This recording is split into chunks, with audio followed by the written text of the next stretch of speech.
In this episode, we're going to talk more about, let's say, the secrets or the lessons that propel you towards building a life that you can actually love and live in accordance with those values that we've been talking about up until now. So as I was pregnant with my second baby, at this point we were living in Prague in Europe, and it was like the middle of lockdown, and it was like a very daunting time because I was, my toddler couldn't go out. We couldn't see our family. We couldn't see our friends. And at this point, that image of Bali, like living in Bali with my family, was very prevalent, especially at a time like this in the cold, being all locked down inside. And I was looking into options like for giving birth to my second baby that were more holistic, that were more like in nature, in line with, again, my values, with how I see giving birth in a more like natural way, right? And Bali, like, of course, it was part of my dreams. And at the same time, I discovered there's a beautiful birthing clinic in Ubud in the center of Bali in the jungles. And they had many incredible midwives that could help assist my birth, or help me with the birth in my villa, actually. So why am I sharing this? Because this is what got us to actually finally take that leap, pack everything up and just leave. So we left, the four of us, the fourth one was in my belly, to Bali. And there are a few big shifts that happened in this time in Bali because, from the perspective of, the logical perspective, I was pregnant with my second baby. I had a toddler who was, under 1 year old, below 1 up until 1.5 when I gave birth to my second baby, right? I had a lot going on my plate. I was, still doing my mentorship with clients, all of that, holding up the relationship, all of these different things. And my business absolutely exploded 3 months getting into Bali. So from a logical perspective, it's like, what, how, right? But from the perspective of really honoring myself as a feminine being, it made a lot of sense, because what I did in Bali when I got there was I doubled down on my support. I was like, the only way I'm going to reach this is not alone, right? So I had support. I had people helping, in the home, cleaning up. That was a huge thing that we didn't really have in Europe.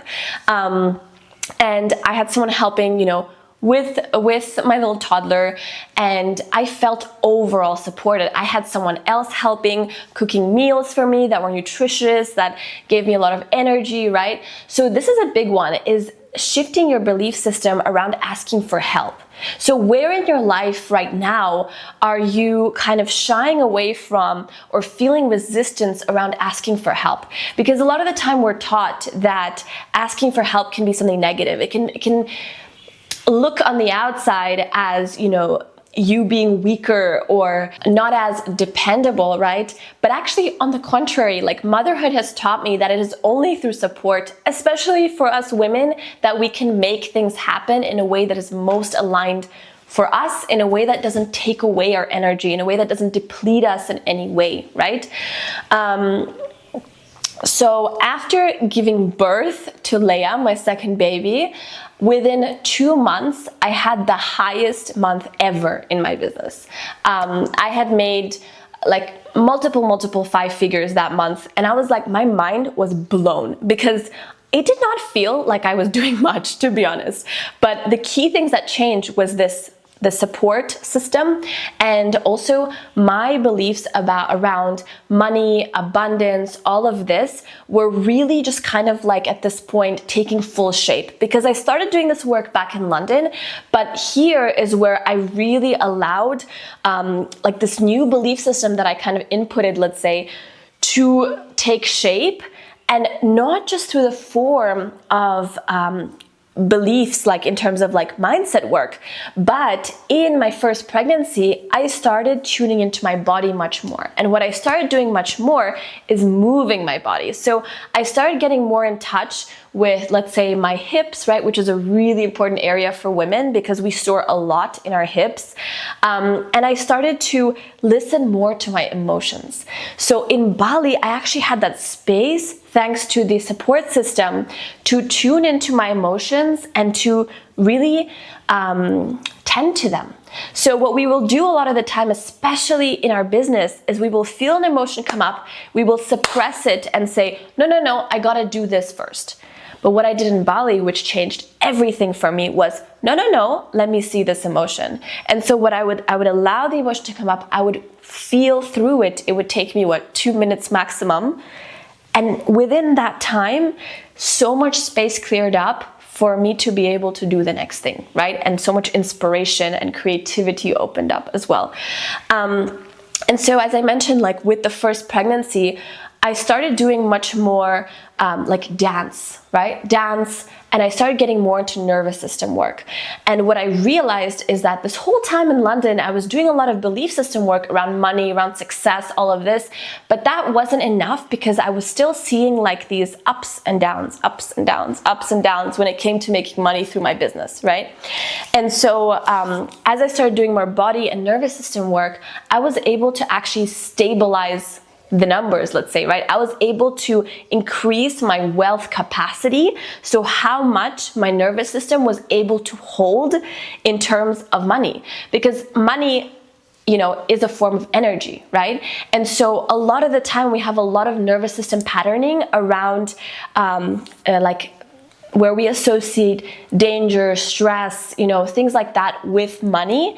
And so if you're especially a mother, your time is limited, you have the stress of the children and all of that, there is no way you can also handle on top of that a nervous system that is wired to see money as a threat, right? So in Bali, that is when all the nervous system practices like really started to, let's say, pay off. Because I started increasing my capacity to hold more and more and more and more. So this was a big one for me. And when we talk about building a life that you love and a life that you really want, it has a lot to do with how much you can hold, because we have a lot of desires in us, right? And the thing with those desires is that if you, as your current self, with the current limiting patterning, tries to hold all these desires together in one go, a lot of the time we will just repel them, or we will create situations where we lose those opportunities or lose those things that we attract because we cannot hold, we don't have the capacity, the expansion to actually hold all of that, right? And so that was a huge thing in Bali that opened up my eyes in a whole new way. Just to clarify, when we talk about holding all of it, expanding your nervous system to be able to hold everything that you desire, right? It's very much linked to that emotional work, right? So our emotions that are, let's say, we attribute to be more negative, right? When they surface, when it comes to our desire. So a lot of the time there are fears that will come up around the things that we desire, right? Now, it's still possible to attract the thing that you desire, even if there's a fear in your unconscious mind, right? However, once you attract that thing, as I said, in a lot of situations, because of that fear, and of course the fear, your mind is very much interlinked with your nervous system, you will inevitably repel that thing. So in a lot of situations, you see people, for example, win a lot of money in the lottery, and then they lose all of it, right? So these things don't happen by chance or by accident. They really happen because of, let's say, the lack of attunement and the lack of space that's given to rest and to work with your emotions. So a big thing that I did in Bali was I actually started to see rest as something that was productive, as something that made me more rich as a woman, not in terms of just money, but rich in every single sense, right? A better mother, a better business owner, a better partner, all the ways, improved my health. And alongside with the rest, as I said, I stopped rejecting my, let's say, darker emotions, and I allowed them to actually guide me towards my desires, as opposed to repel them because I think the desire is what I want first, and that's what's needed to happen first. instead of like a lot of the time we will focus on instant gratification, right? Like, oh, I want that opportunity tomorrow, I'm gonna go after that opportunity, right? Instead of being like, oh, wait a minute, I want that opportunity, and at the same time, I have this voice that's saying I can't have it. Or I have this voice that's saying that I won't perform as well when I go to this opportunity, right? So let's take a minute, let's tend to ourselves, let's look at this voice and let's speak to it, right? And let's work with it on a body level with our nervous system so that when we do come to this opportunity, we can actually freaking own it, right? So that was a big part of my Bali chapter.